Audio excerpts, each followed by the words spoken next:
Welcome to the Minimalist Educator Podcast, a podcast about paring down to refocus on the purpose and priorities in our roles, with co-hosts and co-authors of the Minimalist Teacher Book, Tammy Musiowski-Borneman and Christine Arnold. Hello and welcome to this very special episode of the Minimalist Educator Podcast. Welcome, Tammy. How are you today? I'm doing great this morning. And how are you? I'm good. Are you excited to hear what is our most popular episode of the podcast? I really am. Yes, I do know it's one of our very first ones from season 1. It is. It is definitely one of our earliest ones. And it's also from a repeat guest. This person has actually been with us twice already. Mm-hmm. It is none other than Naomi Church. Back in episode 7, Minimalism in Math Instruction. There you go. That is our most popular episode. That is so fun because, so I'm wondering why, well, that's not a good way to say it because obviously Naomi is brilliant with her math expertise and connection to universal design for learning. Yes. But I know what you mean, though. I think, wondering why people have been drawn to that particular episode. But I think it's because when you're thinking about math, I know a lot of teachers that we talk to find math this big, massive area. It feels for a lot of people like a really heavy subject area to deal with. Because not only do you have all of these so many different strands, but also the way that we think and talk and teach math has been evolving, right? So I think for a lot of the people that we talk to, this is like anecdotal evidence here, it does seem like an area in which people often feel a bit overwhelmed or it's a lot to deal with, it's a lot to take on. So it makes sense to me that people have been particularly interested in that topic. I think so. And I think too, like minimalism and math kind of, don't seem like they would go together. But I think one of the most important things that we talked about was how teachers can reframe their thinking about how they're teaching it. And that really is who's doing the thinking in the math classroom. The students should be like, yes, you should know how to teach what you're going to teach, but you don't have to be an expert in all of it unless you're doing higher level math, right? So the cool thing is that when you open up the opportunities for students and give them problems to solve and listen to them thinking, you can really get some good information just from posing a simple problem under whatever strand you're teaching and just focus on student thinking. So if that's the focus of your math sessions, it feels a little bit less burdensome by the pacing guide than the pacing guide, I should say, right? Because the pacing guide can freak people out and because it's so packed. And if you're using a prepackaged curriculum, which is a great resource, but there's so much in it. And it's hard to kind of dig out the best pieces specifically for your students. So if you think of, okay, I'm going to look at my curriculum stuff with the lens of who's doing the thinking here, how much am I going to have to teach something, and you're balancing out the time, it's a great way to think about it. Absolutely, for sure. And I think, from my own personal experience, especially since COVID, sometimes, you'll have one particular standard that you're supposed to be working on with your kiddos, but they might be like multiple years below anywhere near that standard. And so then you feel like not only do I have to teach all of those standards, but I have to go back and make sure that we've filled the gaps and got the learning that's leading up to that standard as well. So then it feels like this even more packed curriculum. But again, as Naomi is telling us, if you're thinking about the thinking, if you're moving those decisions over to the kids, it can really strategize, minimize what we're doing in our math lessons. Yeah. And I think that's where universal design for learning is really helpful, because there's so many ways that you can approach teaching all of Hmm. your learners then, without having to differentiate for every single student, which is Hmm. like, sometimes you still have to do that. But if we're designing more open learning opportunities, we're being more strategic with our planning time. Absolutely. And it's really good to re-listen to what she was saying about the best use of that math block. Hmm. I think that's always a good reminder to listen in and hear that again. How do I structure that Hmm. 60-minute, 90-minute block to make the most of the math instructional time? Yeah, because time is very precious, and it feels like it doesn't seem like an hour for math is long enough if you want to do all of these things, but at the Hmm. same time, you want to do the right things. So, really being strategic with the planning of time is really helpful. It is. It's a good thinking exercise for sure, but it's so valuable, and you'll end up seeing probably some good gains in your classroom if you're very strategic. Absolutely. So, with that, we hope you enjoy re listening to our most popular episode with Naomi Church, all about minimalism in math instruction. Hello, Naomi. Welcome to the show. Thanks for being on with us today. Thank you for having me. I'm really excited to chat today. We know that math is your specialty, obviously, and I've gotten to know you over the last few years in a few capacities, but I always love watching you teach educators about math instruction and creating access for learners. And so we're going to talk about that today, but we're also going to talk about math in the classroom, because we know that math is really complex as a subject, and math instruction is also complex. And we're talking about minimizing things, which can be pretty tough in a math classroom. So what are some of the things that teachers need to think about just generally when they are addressing math instruction in their classrooms? Yeah, so in a general math classroom, there are so many things going on, right? Our teachers have to consider what are the standards, right? What's the set of standards for the state, country that they're in? What's the scope and sequence? When is standardized testing? How much of this has to get done possibly before standardized testing? Differentiation and reteaching for students who don't seem to be mastering the content. If they have an adopted instructional material, how to be using that textbook or those materials, which activities and resources to pull. So there's a lot of things that really they need to think about and integrate all the time. But I would like to put it out there that while yes, all that stuff is on the table, it might be better to instead be thinking about who's doing the thinking and who's working the hardest.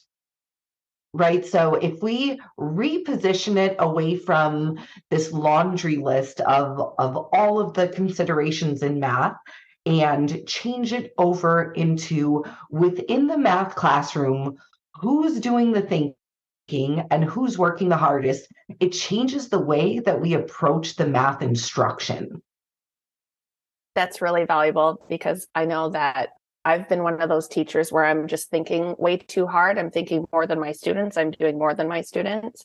And I think listeners can really relate to that, because we are always thinking about, but I need to do this and I need to create this support and I need to do all these things for my students. But stepping back a little bit to allow some of those pieces to be in the hands of our learners is really valuable. And it takes away some of the things that teachers have to do, whether it's decisions that are made or even just talking less, right? And letting the kids talk more.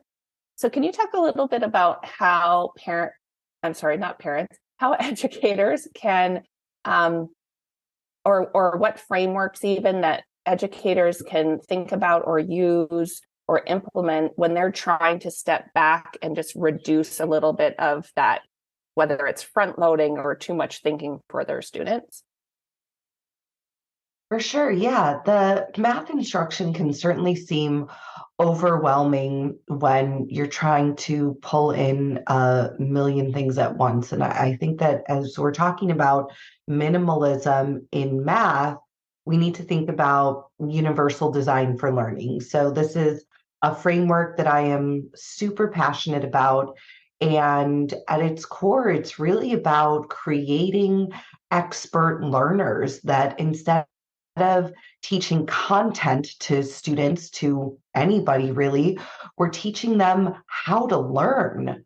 And these are skills that are going to benefit them in every context for their whole lives, right? We offer a buffet of learning options, and then we teach our students to play off of their own strengths to leverage what it is that they're good at to help make decisions. So if we want to stop doing all of the thinking and put it in the hands of our students, part of how we do that is by universally designing the instruction, that perhaps instead of telling them how to show what they know, we give them options for showing what they know in a way that makes them excited or that builds their confidence or that leverages their strengths. At the same time, we look at productive struggle in math. So, with the best of intentions in a math class, we typically give students all the answers. If we're solving a multi-step word problem, we're going to break it down and tell them what every step is going to be and where it goes and why. And when we do that, we're pulling the thinking out of the math, and it just becomes rote memorization and following procedures. And so if we want to put the thinking back in the hands of students, we need to embrace this idea of productive struggle. And that word productive is key, right? We've all been in classrooms where there's unproductive struggle, where students are frustrated and maybe we're seeing behavior problems, and there's evidence of it in other ways. So productive struggle is very intentional in choosing the right examples or problems that are maybe just outside of the current ability level, or just outside of what we've already learned, to stretch it enough to allow students to make connections for themselves. So between UDL and then productive struggle, we're looking at taking some of this out of the hands of the teacher. So it's not the teacher having to make a million different decisions, and we're putting these things in the hands of the students. And then there's a great book that a lot of folks have been talking about called Building Thinking Classrooms. And this book is neat because it goes into a lot of the research behind how to get students to think. And when we really dig into that research, none of it has to do with the teacher standing up there making all the decisions and doing the talking. It is getting problems in the hands of students, getting them in groups, getting them to show their thinking and make it visible. Oh, that's awesome, Naomi. I'm making so many connections as you're talking there, thinking about the who's doing the thinking, who's doing the work, who's doing the talking, and all of that. The learning pit with the productive struggle. Like, there's so many connections going at the moment. So Tammy and I talk a lot about thinking about your priorities and making priorities a big part of what you're doing. So how do we use our priorities and make decisions with all of these different things that we need to tackle? Oh, I like that. So as teachers in any subject at any level, we make thousands of decisions every day. And I taught elementary, and as an elementary teacher who was responsible for all of the subjects, it felt like even more. And so we can think about shifting some of that decision making from the teachers onto the students. Not every choice has to come from the teacher. So we can think about, can students choose the problem that they're working on instead of the teacher choosing for them? Can the students choose who they work with instead of the teacher spending all of this time coming up with these groups? Can the students choose the manipulative that they with? Sometimes there's value in choosing the wrong manipulative and finding a really inefficient way to work on something that leads them to the right manipulative. And we strip that from our students by just handing them the one that we know will work. Can students choose what color they write with? Does it matter? Sometimes it does. Sometimes it doesn't. Maybe they want to color code it in a different way. Maybe they want to show their thought process through the use of different colors, right? Can students choose how they show mastery? Some students are really good with visuals and graphics. Some students are really good with talking. Some students are really good with writing. Can they choose how they show mastery and leverage their strengths? Can they choose the numbers in the problem? 11 is my favorite number. So if I see an 11 in a problem, I usually want to choose that problem or find a way to put it in, right? They all have favorite numbers. Maybe it's their favorite basketball player's number or their birthday or the number they use in sports. And so, yeah, letting students choose even the numbers that they use, right? There's so many of these decisions that teachers are making every day that maybe they don't have to. I've got a observation or thought or question about that in particular, just the ideas around what can kids choose, right? So it's reducing some of that decision making for teachers in the math classroom. How do we get past some of the ingrained mindset of teachers that they have to do all of this for their students? Because that, for me, when I'm working with teachers, is often a struggle. And so I don't know if you have like a tip or something, or if it's just like ongoing discussion about where can we let go of decisions. But that's what I'm noticing. It's really hard. So they'll say, yeah, they're making choices, they're doing these things in the classroom, but then I see the opposite of that. Or when I talk to students, they aren't making those decisions. So, I guess it's a question and a statement. So I'm not sure which. I think that it has to be gradual.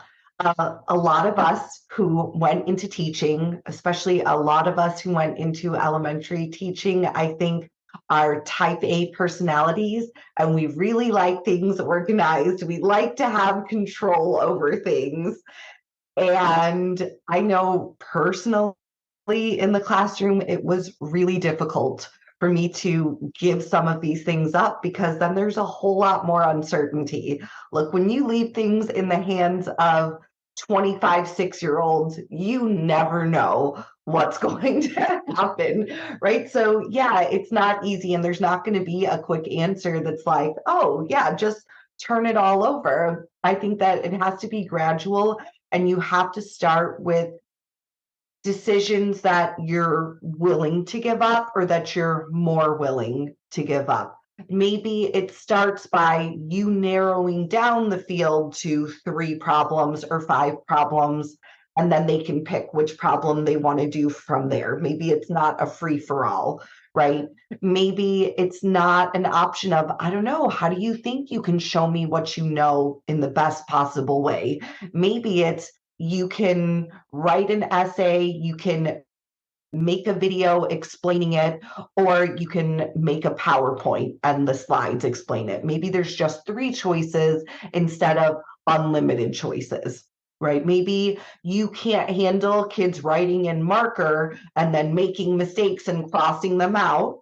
So maybe it's a choice of a pencil or an erasable pen, so that there's still a way for them to erase. So there's some choice, but it's not wide open. I think that you have to sort of wade into this tool of choice. And then as you become more comfortable giving up control, you can offer more and more. And I think that this really goes along with efficacy, where when we see students making choices and being more confident and being better able to show what they know, and maybe having to reteach less because the students were able to show what they knew, then we're more likely to give them more leeway and give them more space here, because we're seeing that it's working. It's hard to just give it all up at once. Yeah, it's definitely a journey, isn't it? But hopefully people can, no matter who they are or where they're working, they can find one way in to giving the kids a little bit more of that say in the classroom. So math blocks are usually 30 to 60 minutes in the elementary classroom, even the secondary classroom as well. So knowing that teachers are very time poor, what would you suggest would be the best ways that we could use that short math block time? So I love it when it's possible for a math block to be 90 minutes long. That is amazing, especially if we can make the reading block and the math block the same amount of time, so that we're really showing that math is an equal priority and it's not secondary to reading instruction. So I want to put that out there. But yes, of course, we always have limited time. And within the math block, we're looking at teaching new things, right? That is just a part of how this works. We have to teach the standards. We probably have a scope and sequence to follow. So we have to teach new things. We also likely have to reteach when students are not showing mastery or when they're just not getting something, right? We need to have the ability to reteach. And the bottom line is that in most classrooms, we have some students who are below grade level, who maybe are missing foundational skills that they really need to help them to make connections. And so that is remediation, where we're looking at closing skill gaps. And ideally, it's nice when there is a separate time and space for remediation or intervention, but knowing that that is not always the case, I recommend splitting the math block into 3 components and pretty much equal in time if you can work it. I mean, it depends on if we have a 40-minute block, maybe we have to, move things around a little bit. But if we can break these up evenly, I like to start with a guided and focused instruction segment. And this is traditional whole group instruction, where we're introducing something new, or we're doing some kind of a quick introduction and then allowing the students to work in groups. And then the second segment would be where we are able to reteach to the kids who were not understanding what we were just talking about in whole group. They seem to be missing a few of the pieces. And while the teacher reteaches, maybe the rest of the students are at centers or stations, depending on what we want to call them.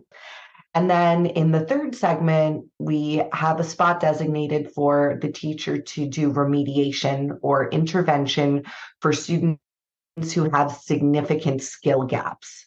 And so that way we built it right into the math block, where the teacher can fill those gaps, and then other students are at centers. And look, it's possible that sometimes we have the same students in reteaching and remediation, and that happens. And you know what? The benefit there is that student is getting a lot of small group time with the teacher.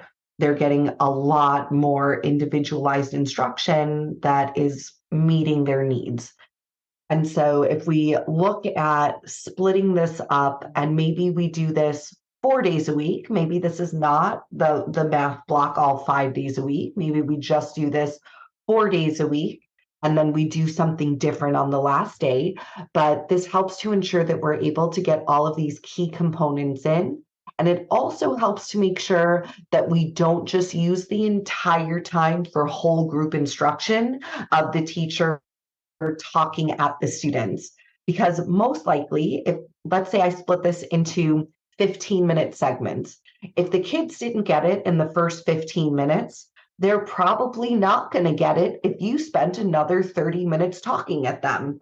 Your best bet is probably to just stop it and then reteach in small group in a different way, using a video, a song, a different manipulative, whatever it is, right? But we know that typically just doing the same thing longer, slower, louder, that doesn't really reach kids. Thank you for mentioning that, because that was exactly what was in my head, right? How long do you sit there and think that you're teaching effectively? We can't spend longer than 10, 15 minutes with a whole group and think that it's going to stick. And then those reteaching groups, you can't just repeat what you just said, right? Because that's exhaustion for teachers. Like when you have to continue to just say the same thing over and over, and we know we have to do that sometimes, but that's just a layer of mental fatigue that we just all encounter. We're like, why aren't they getting it? Because we haven't changed what we're doing. And maybe that would be a little bit of a refresh rather than just saying the same words again to a smaller group of people. So thank you for saying that. Definitely not going to be learning anything if they've tuned you out at that point as well. Okay, so, we like to think about paring back as well as we're talking about minimalism. So if you could remove something altogether from math programs around the world, what would you get rid of, Naomi?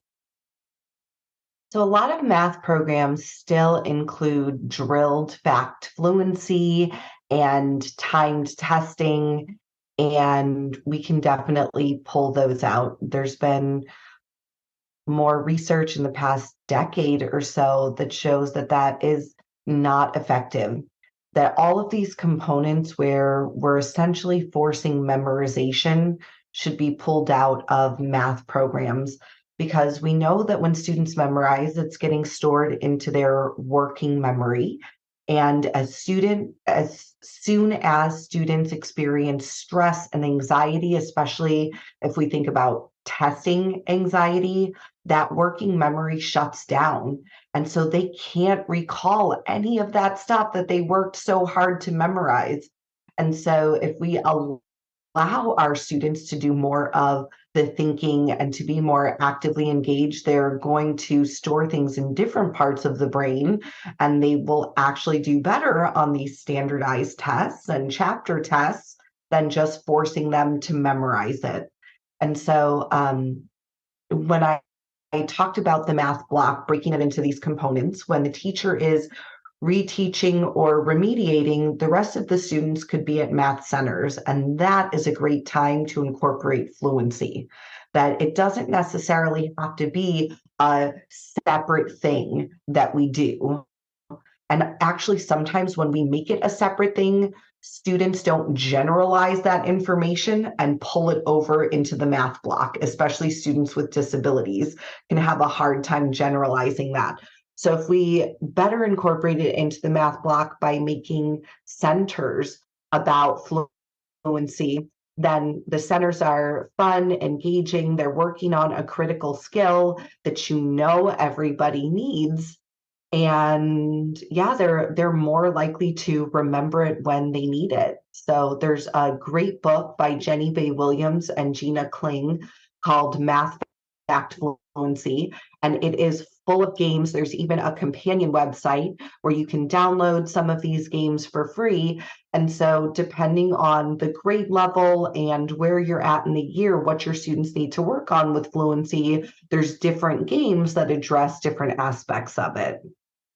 We can also get rid of the quote unquote homework book. I've used math programs that had a separate workbook that was like just meant to be sent home, and where like the students were supposed to do multiple pages, or like the page that went with the day's lesson for homework. And I think that we can toss that out as well. There's been a lot of frustration around that. I'm sure a lot of teachers have experienced that, where you send that home and the parents don't know how to teach that concept the that it was taught at school. And so they almost derail the teaching by showing it in the way that they learned it growing up and not the way that the teacher showed it. And it can cause some frustration, not just with the parents, but with the students. Like, but my teacher said this, right? And they don't like this discord. So instead, we can look at minimalizing homework. Instead of 2 pages of problems, maybe there's just one good problem and they can solve it in different ways or really show their thinking behind it. Or maybe we can flip the classroom and it can be a video of the teacher lecture, since we maybe don't want to do that. We don't want to use our whole group time for that. We could send that video home for older students, let them watch that at home, maybe take their notes at home, and then do the problem solving in class where they can get that just-in-time support that they need. That's awesome. I love that. Before we let you go, Naomi, we do want to do a pare down pointer with you if possible. So what we would like is to hear a tip from you, a strategy maybe, about how we can pare down or be really effective or minimalist. We've been talking about math today, but it doesn't have to be in the realm of math. It could just be generally in life. So if I think about math programs, I know myself as a teacher, a lot of teachers that I work with now are very overwhelmed by everything in the math curriculum. And so my pointer would be that you don't have to use everything that a publisher put out there. Even if your district or your school tells you that you have to use an adopted materials, that's fine. You don't have to do every activity that's in there. You don't have to do every worksheet that's in there. You don't have to use every resource. Be picky about what you want to use, because choosing a single great resource or problem or page is going to be better than making students do it all. Awesome. That's a perfect pare down pointer. Thank you, Naomi. We hope you have enjoyed listening to this countdown of our 3 most popular podcast episodes so far, ending with this fantastic discussion with Naomi Church. This episode was brought to you by Growing Minds Consulting, empowering educators to reach and teach all learners using the Universal Design for Learning framework. Find out more at growingmindsconsulting.com. Be sure to join Tammy and Christine and guests for more episodes of the Minimalist Educator Podcast. They would love to hear about your journey with minimalism. Connect with them at PlanZPLS on Twitter or Instagram. The music for the podcast has been written and performed by Gaia Moretti.